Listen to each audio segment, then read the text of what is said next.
ਕਹਿੰਦੇ ਸਮੇਂ ਖੇਡ ਮੈਦਾਨ ਦੇ ਵਿੱਚ ਕਬੱਡੀ ਪਾਉਣ ਲਈ ਵੱਧ ਚੁੱਕਿਆ। ਧਰਤੀ ਮਾਂ ਨੂੰ ਟੇਕਿਆ ਮੱਥਾ, ਰੱਬ ਸੋਹਣੇ ਨੂੰ ਕੀਤਾ ਯਾਦ। ਸਾਹਮਣੇ ਚਾਰੋਂ ਤਿਆਰ ਤੇ ਆ ਕਿਹੜਾ ਰਾਇਲ ਕਿੰਗ USA ਵਾਲਾ ਮੋਰੇ ਹੋ ਕੇ ਡੱਕ ਪਾਉਣ ਦੀ ਕਰਦਾ ਟਰਾਈ। ਇਹ ਗੁੱਜਰ ਪਰਿਵਾਰ ਦਾ ਪੁੱਤ ਇਸ ਸਮੇਂ ਖੇਡ ਮੈਦਾਨ ਦੇ ਵੀ ਨਫੀਸ ਗੁੱਜਰ ਤੇ ਬੱਲੇ ਬੱਲੇ ਹੁੰਦੀ ਹੋਈ ਗੱਲਬਾਤ ਐ ਟਿਕਾਣੇ। किंग्स कबड्डी क्लब का जस गोसा लो 100 रुपया, छब्बा भाजी लो 100 रुपया।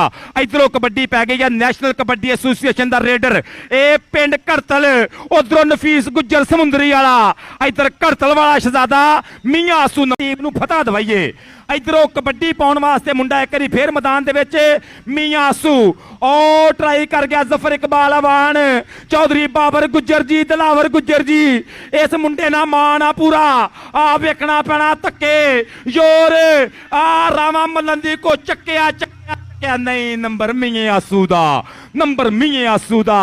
सारे भरा टीमां जरा जरूर ग्राउंड दे विच लैके आ जाओ बगैर किसी देरी तो।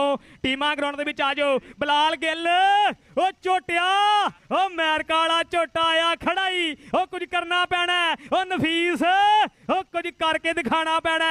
लै नफीस जफ्फा मारे ते तेरा $100 हो जाना। जा जो कहता ओ कहता। नफीस गुज्जर ओ फस गया फस गया फस गया, ओ फस गई जान शिकंजे अंदर। जू वेलण दे विच गन्ना रो नू आख हुण रो मुहम्मद रवे ते सोहना फब्बिया होया मौसम, सोहने इंतजाम नैशनल कबड्डी एसोसीएशन और अज ओदी छत्तरछाएं कैन सिख कल्चर वालियां ने यह बहजा करवाई है, बल्ले बल्ले करवाई है।